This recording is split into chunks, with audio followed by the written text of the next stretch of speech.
The sky is falling, folks. Apparently. Welcome back to Most Amazing Top 10. We got a weird one for you today, as always. Here are the top 10 unsettling things that the sky rejected. Heads up, Whoville. Kicking off the list at number 10, rocket roulette. Okay, remember May 2021, like not that long ago at all, when a large piece of space junk was about to crash land somewhere on Earth and we had no idea where it was gonna hit? Well, where did it land? At the time, this was one of the biggest pieces of human-made space junk to ever crash towards Earth. They said it would land in New York or New Zealand. Okay, that's not concerning at all. The debris came from the Long March 5B rocket and it landed in the Indian Ocean, with most of it burning up upon re-entry. Usually when rockets discard pieces, it's done so strategically, falling into the ocean, normally the Atlantic. This was not supposed to happen. Thankfully, it didn't land in New York. It would have been an Avengers level threat. Imagine if that happened. Oh my god, that'd be so scary. Number 9, Hodges Meteorite. These happen pretty often, but luckily most of the time it doesn't wipe out everybody or everything. Sorry dinosaurs, but you took one for the team.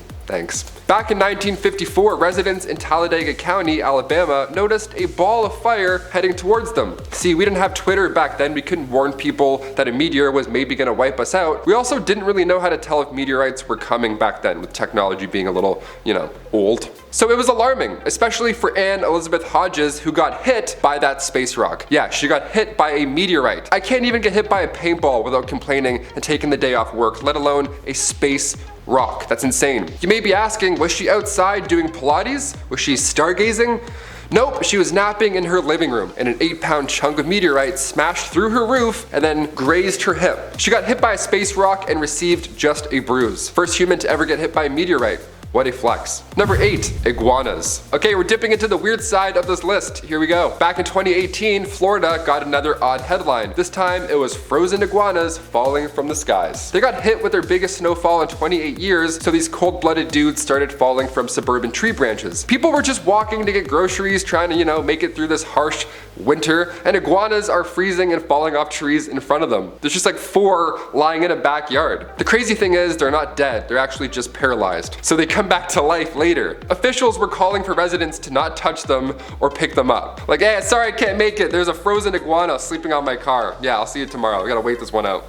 Number 7, golf balls. Heading over to Florida yet again. September 1st, 1969. Nice. A rainstorm started to turn heads. Sometimes large hail is described as a golf ball, right? It's golf ball sized hail. Well, this time it was actually raining golf balls. Literally. Dozens of golf balls fell from the sky and we never really figured out where they came from. Of course, being Florida, there's many golf courses around, but none of them could claim the golf balls. So the most realistic explanation is that a local pond had these piled up over time, then this storm, this water spout came through, sucked up everything, and then just hucked golf balls around town. Florida's western Gulf Coast, more like Florida's western Golf Coast, am I right? I'll walk my way out, that's fine. Number 6, a massive meteorite. Getting a bit more cosmic in our list again, we have the Jinlin meteorite. This week, NASA launched a $330 million mission just to see if they can successfully knock an asteroid off its course. It's not heading for Earth, just to be clear, they just want to test this out. So something for sure is coming, that's what I'm gathering here. This is a huge test for just, we'll see what happens, just some space pool. Back in 1766, a meteorite did hit Earth. It pierced through China's northeast sky, and then it exploded, broke apart into a few pieces, and hit the ground. The largest piece is now on display in the Jinlin Meteorite Museum in Jinlin City. It's called Meteorite 1. It's massive. Number 5, mud. Mud spas are so hot right now. Exfoliates your dead skin cells, prevents eczema, relieves arthritis pain. Some decent benefits there. But when you don't know you're about to be covered in mud and then you're absolutely covered in mud, it can be jarring. Back in 1902, dust clouds in Illinois were so bad that when they were blown over to New York or New Jersey, the storm there turned that dust into mud. So for just a few minutes only, thankfully, mud rained down all over poor civilians. The event was hilariously described. People were outside wearing their old-timey 1902 outfits, and then they got drenched in mud out of nowhere. Clothes hanging out to dry, absolutely wrecked. The mud storm went for 40 miles, mucking up everyone and everything in its path. I just know there was an outdoor wedding during this and no one wants to talk about it. Number 4, boiled bats. This is some Tim Burton level shit right here. I felt sick writing this, I'm not gonna lie. Sorry, bat lovers. January 2018, hundreds of bats started falling from the skies and trees. They were falling all over Australia, Campbelltown. See, there was a brutal heat wave happening, so these bats, a species called Pteropus poliocephalus. They're normally good with heat. They can handle 30 degrees Celsius, then anything over that their brains start to get all loopy. The colony manager for the Campbelltown bats made a statement about the apocalyptic site, saying that they basically boiled on the inside. There were about 200 dead bats found that day, and honestly I couldn't imagine seeing that. At least those iguanas from Florida came back to life. These poor things just stayed dead. Number 3, spiders. I've been talking about spiders lately on this channel, so I figured I would tell you the worst spider story that I've ever read. Australia 2015, again, Australia, back on its bullshit. Millions of tiny spiders started to fall from the sky. This phenomenon is called spider rain or angel hair. I like spider rain more, to be honest. It kind of gets to the punch quicker. Angel hair, that's something I want to check out. Absolutely not. Don't go outside when this happens. These showers happen when millions of spiders all balloon at the same time, depending on the season. So they climb trees, then they stick their ass out, and then they parachute across town onto your lap. You can't see them because they're tiny and there's millions of them and they're flying above us, but they're happening all the time. Sometimes these guys land in heavily populated areas, and let me tell you, if I was vacationing in Australia and it began to rain spiders, I would write a formal complaint. I would be upset. No, it's even more gross than that. Number 2,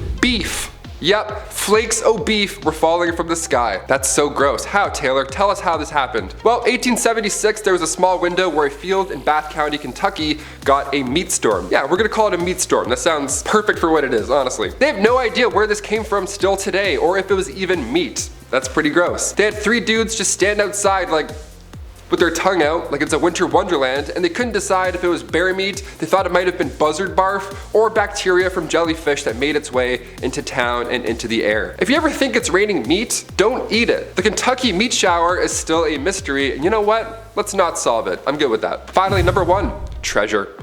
The best for last, and you know what? I didn't make it fucking disgusting. You're welcome. Back in June 1940, the Russian villain of Meschera had a lucky rainfall. Coins from the 16th century began raining down. What a scene. Sometimes it rains iguanas that are frozen, other times it's literal treasure. It came from an undisclosed treasure trove that was buried close by, and a storm lifted the newly exposed treasure into the sky. Thank you, soil erosion. Imagine getting hit with a 16th century coin. That would for sure leave a mark. You'd have to pay your medical bills by using the coin that hit you. Full circle, that would be nuts. Guys, thank you so much for watching. Before we end this list, I'm gonna shout out some comments from our last rodeo. These are from top 10 venomous bites that will make you hallucinate your worst nightmare. First comment comes from Gina Persigan. They say, "You are so funny, the way you can talk about creepy crawling yuck bugs and I can still laugh. It makes me want to watch more of you. That didn't sound creepy." Thanks, Gina. You're right, it didn't sound creepy until you said it didn't sound creepy. Thanks for watching. Tactical says, "I was bitten by a baby brown recluse. It crawled up my pant leg. When it bit me, it felt like someone pierced my leg with a spear. God damn, that's horrible. I hit the spot, killing the spider." Nice, great call. "I kept the body in a bottle because I cannot believe such a tiny spider could cause that much pain." Okay, this is starting to get into like a Spider-Man plot here. Okay. "The spot looked like a little pimple. The next morning it was weeping and about the size of a loonie." Canadian $1 coin. I know that one. Thank you for putting that in there. "I took the squished spider with me to the hospital, and by noon the spot on my leg was the size of an avocado." This is horrifying. I haven't read this yet. "They finally figured out what kind of spider it was. The doctor was amazed because at that time nobody knew the recluses had migrated this far north. It was a long battle where they weren't sure they could save my leg, but thankfully they did. Holy shit." Tactical, I'm glad that they saved your leg. That's the scariest, worst thing that I've ever read. Thanks for commenting and sharing your story.